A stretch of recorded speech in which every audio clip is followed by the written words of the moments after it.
The first thing I want to do when I become president is to make sure I don't stay president. Oh, how'd you do that? And nobody ever gets that liberty to stay president. Why don't we change the modus operandi? We've understood that Museveni cannot be pushed out of power by, playing the right way. How about we do what he did in 1988? How about we do the wrong thing? That's what they're saying, basically. As we speak now, I'm sure you've also heard rumors of senior generals under arrest. Why? Because they dared to speak sense to General Museveni's son. This is classical family rule, classical dictatorial rule, where the members of the ruling family are above the law and the law is under their feet.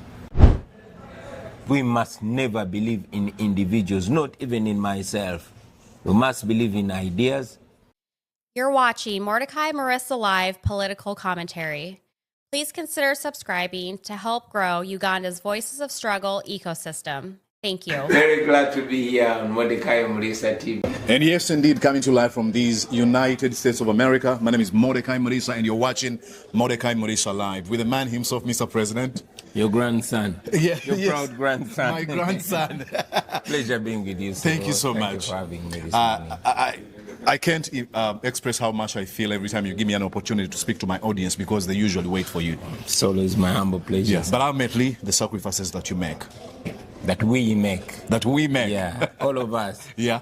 Mordecai, don't overlook the sacrifices that you make yourselves. Yeah. You're one of our most astute journalists, young, educated, talented, and able.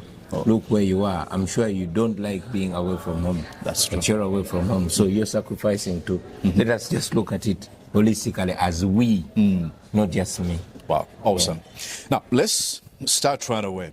2026. Many people are asking, more especially skeptics, critics, and name it. They say, why are you going back? After all, you know what's going to happen. You went in the 2021 elections. You know what the man did. He's going to shut down the internet. He's going to do everything. Why are you going back? The first question should be, you knew what was going to happen in 2021. Why did you go in? Because I knew. Don't tell me you don't know how dictatorships operate. But we went in knowing we were going to win, knowing we were going to be rigged. But the Baganda say, akugoba, tabula cha kusuza. Exactly. So Museveni wanted to strip him of the legitimacy and deny him the very beneficial thing that he's been having. That's the ability to lie, ability to pose as a Democrat, and yet he's not. And we succeeded in that. So, like Dr. Besige taught us, when you're eating an elephant, you eat it bit by bit, by bit by bit. So we want to break down the dictatorship bit by bit by bit. This is another opportunity. It's an election. We don't want to leave it to him to once again leave the world that lie to the world that Uganda is a democracy. So we went in to challenge him, win him, and expose him to the world as he does what he does best usually. During the 2021 elections, I was in the newsroom. I was working with NBS. And I remember when you were abducted and what they did to you. Yeah. People went on streets, they protested, they were killed on streets. Yeah. And for some reasons, people are quick to blame you instead of blaming the perpetrator. Don't you think that probably the same events might happen and people might be killed, and again, you'll be the one to be blamed? People are being killed. People were killed before I was born. People got killed when I was just under 4 years, when Museveni was taking power, in 1986. People have been killed for the last 40 years. Those that are killed directly and physically by bullets and guns, those that were burnt in train wagons, and those that die out of the failures of the system, those that die massively in the healthcare system, and those that die on the road carnages. So people have been dying. People continue to die, and people will continue to die if we've not done anything to avert it. The efforts that I lead are efforts to make things better, to ensure that people stop dying.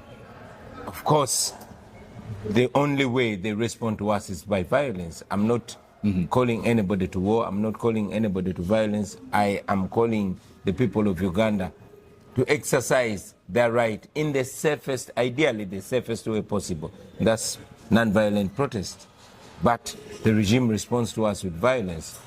Even when somebody just puts on a t-shirt or plays my music, they get abducted, raped or sodomized, tortured, killed, name it.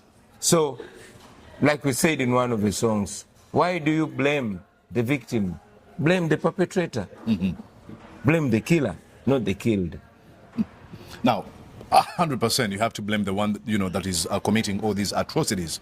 Now, let's go back to these people who have said, if we all know that, if we do everything according to the law, according to only the legal areas, why don't we change the modus operandi? We've understood that Museveni cannot be pushed out of power by, playing the right way. How about we do what he did in 1988? How about we do the wrong thing? That's what they're saying, basically. Well, I understand them. I understand the frustration. I understand the anger. I understand the sense of hopelessness. But the duty of a leader is to see a way, go that way, and show that way to other people. I've taken time to study all the pathways of change. And like I spoke yesterday, violence is one of them. But we rejected violence because violence only creates a vicious circle of violence. It creates a sense of entitlement, It disempowers the people even further, and yet we say people power is our power. Disempowers people and empowers the gun. Our effort is to disempower the gun and put that power in the ballot to see that to change power, never again shall we need to use violence. Violence is... You're watching Mordecai Muriisa Live. All right, this is a longer conversation where I'm interviewing the president of the National Unity Platform, Robert Kyagulanyi Ssentamu, also known as Bobby Wine. You can watch the entire conversation by heading over to my YouTube channel, Mordecai Muriisa Live. Now, when you get there, let me know what you think in the comment section. Write down in the comment section. Share this conversation if you find it worth of sharing.